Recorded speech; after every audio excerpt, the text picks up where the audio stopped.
आइए अब गजल के सफर का आगाज करते हैं जिसके मुंतजिर आप सब हैं और मुंतजमीन ने जिस मखसूस अंदाज के लिए इस महफिल का इनेकाद किया है। सबसे पहले मुबारकबाद पेश करता हूं तमामी अहले खाना को, मुंतजमीन बिलखुसूस भाई निहाल शेख साहिब, जनाब बिलाल शेख साहिब, और जिसकी शादी के मौके पर इस महफिल का इनेकाद हुआ जनाब रियाज शेख, जनाब शमीम शेख, नासिर भाई, ताहिर भाई और दीगर हजरात जिनकी मेहनतें या मशवरे इस मुशायरे को मुनक्किद करने में शामिल रहे। दोस्तों, सिर्फ उर्दू के फरोग के लिए या अपनी जबान की तरक्की के लिए ये एक बहुत अच्छा मैसेज है, आपको फख्र करना चाहिए उरैना वालों कि एक शादी के मौके पर जहां लोग तरह तरह की गैर मुहज्जब महफिल मुनक्किद करते हैं या इनेकाद करते हैं, उस मौके पर एक खूबसूरत अदबी महफिल का इनेकाद करना जो वाकई अपनी जबान के लिए मुनक्किद की गई है, अपनी पहचान के लिए मुनक्किद की गई है। उर्दू एक ऐसी जबान जो सिर्फ जबान नहीं बल्कि जीने का सलीका है, जिंदगी का करीना है। हमें जिंदगी किस तरह से जीनी चाहिए ये हमें जिस जबान से अता होता है उस जबान का नाम उर्दू है, जो हमारा कल्चर भी है, हमारा माशरा भी है और हमारी शनाख्त भी है।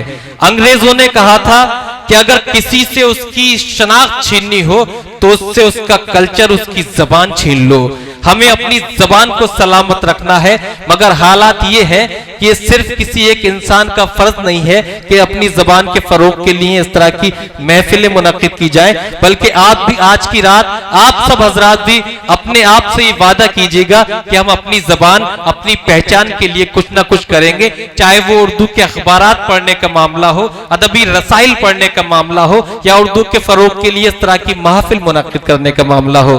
जरूरी नहीं कि पहली बार में एक बहुत बड़े ऑल इंडिया मुशायरे का इनेकाद किया जाए, आप उससे छोटे लेवल से भी स्टार्ट कर सकते हैं, क्योंकि हालात तो ये बन चुके हैं कि एक शम्मा जलाना है मगर ये नहीं सोचा, एक शम्मा जलाना है मगर ये नहीं सोचा, दामन भी बचाना है मगर ये नहीं सोचा, और बच्चों को पढ़ाना है ये सब सोच रहे हैं, उर्दू भी पढ़ाना है मगर ये नहीं सोचा।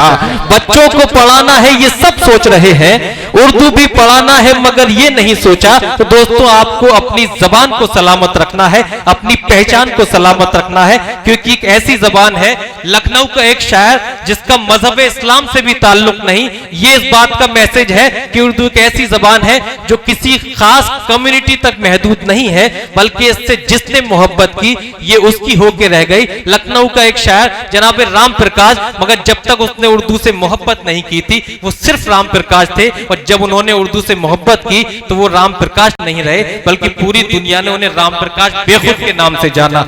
ये उर्दू की अजमतों का एतराफ है। वो कहते हैं कि न जंगल से न दुनिया में किसी टापू से आए हैं, न जंगल से न दुनिया में किसी टापू से आए हैं, जमी की गोद में हम अर्श के पहलू से आए हैं, और हमें रोजी तो हिंदी और अंग्रेजी ने दी बेशक, मगर आदाब जीने के हमें उर्दू से आए हैं।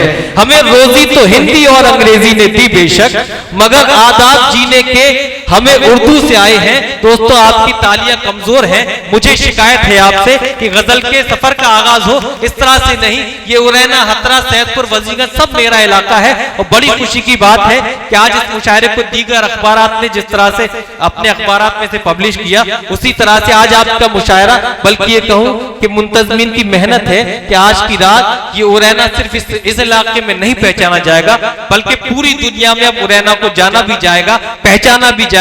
और जब जब गूगल में उरैना मुशायरा सर्च किया जाएगा तो आज हेलो मुशायरा की टीम आजमगढ़ से इस मुशायरे को कवर कर रही है। ये पूरा मुशायरा आप अपनी हसीन समातें देख भी सकेंगे, सुन भी सकेंगे। हमेशा हमेशा जब जब उरैना मुशायरा सर्च किया जाएगा इस उरैना का नाम अदबी हवाले से गूंजता रहेगा। ये बड़ी बात है, इस बात की मुबारकबाद पेश करता हूं आपको, मगर मुझे बार बार न कहना पड़े कि ये तमाम शुराए किराम मुंतजमीन या मेरी दावत पर हम सबकी मोहब्बत पर तशरीफ लाए हैं, तो कैसा खूबसूरत माहौल बनाइएगा कि जिस तरह से आप अशार सुनते हैं, मैंने जिस तरह से आप लोगों की तारीफें की हैं कि यहाँ के सामाईन इतने ज़हीन हैं कि अगर शायर मिसरे ऊला पढ़े तो मिसरे सानी उनके जहन में गूंजने लगता है। उसका सबूत आपको पेश करना है, अपनी जिंदा दिली, अपनी बेदारी, अपनी जिम्मेदारी का सबूत पेश करना है। और मेरे जितने मेहमानान यहाँ मोहब्बतों में तशरीफ लाए, चाहे वो हतरा के हों, सैदपुर के हों, वजीरगंज या ओसैत या दीगर बस्तियों के हों, मैं उन सब का फिर दोबारा दिल की गहराइयों से इस्तकबाल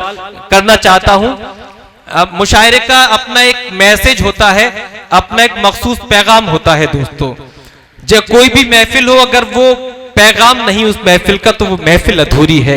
हिंदुस्तान भर में जहां जहां मेरी हाजिरी होती रहती है, मेरी कोशिश रहती है कि इस मुशायरे का कोई ना कोई मैसेज, कोई ना कोई पैगाम हमारे सामाईन तक, हमारी कौम तक पहुंचना चाहिए। इस वक्त सबसे जरूरी जो पैगाम है हमारी कौम के लिए, वो सबसे जरूरी मसाइल इत्तेहाद और तालीम के हैं। मेरी आपसे मुशायरे के आगाज में ही ये दस्तबस्ता गुजारिश है कि अपना जो तालीम है इसका दामन न छोड़िए। जरूरी है कि आप चाहे एक रोटी कम खाएं, मगर बच्चों को तालीम जरूर दिलाएं, चाहे वो दुनिया की तालीम हो, चाहे वो दीन की तालीम हो। तालीम पर जोर दीजिए, ये सबसे ज्यादा जरूरत है इस मुल्क को और हमारी कौम के लिए भी। और इसके बाद जो दूसरी जरूरत है वो इत्तेहाद की है। जो बिखराव, जो मुंतशिर हमारी कौम हो चुकी है, तो उस इत्तेहाद को सलामत रखिए। ये इस मुशायरे का मैसेज है, ये अहले खाना का मैसेज है। क्योंकि ऐसा न हो, मैं ये 4 मिसरे पढ़ता हूं, अब यहीं से सब हजरात जितना ये पंडाल है सब हाथ उठाकर तालियों से मुझे माहौल बताएंगे उन 4 मिसरों के साथ। क्योंकि अब आपको खामोश नहीं रहना है, मैं भी अपने फॉर्म में मूड में आ चुका हूं, तो उसी तरह से मुशायरा समाप्त करना है दिल लगा के। और मेरा वादा यह है कि जब ये शुराए किराम आपसे गुफ्तगू करेंगे तो आप घर जाना अगर चाहेंगे भी, तब भी आप खुद को ले जा नहीं सकेंगे।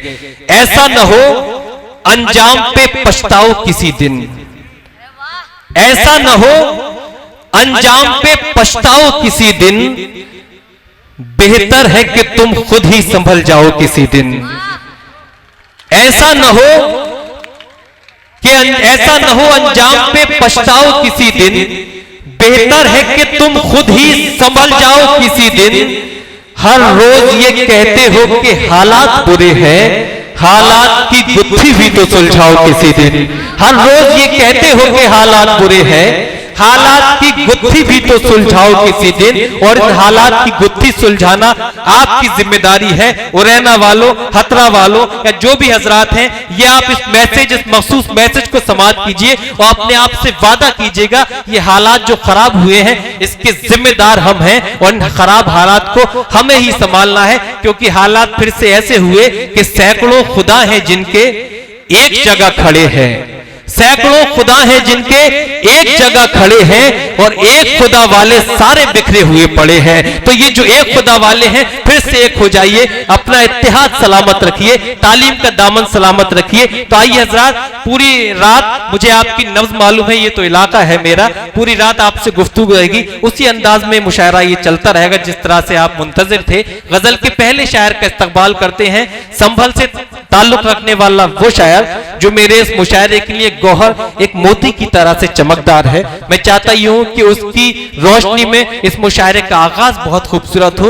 उसकी शायरी का आगाज है, अभी उन्होंने इससे कबल मेरी निजामत में गालिबन 2 मुशायरे पढ़े, मगर बड़ी कामयाबियां मुशायरे को उन्होंने अता की है। मैं चाहता ही हूं कि जनाबे गौहर संभली, आपको इस तरह से हौसला अफजाई करनी है कि उस बच्चे को हमेशा ये याद रहे कि मुझे उरैना में इस तरह से नवाजा गया था कि आज मैं किसी मंजिल पर पहुंच सका हूं।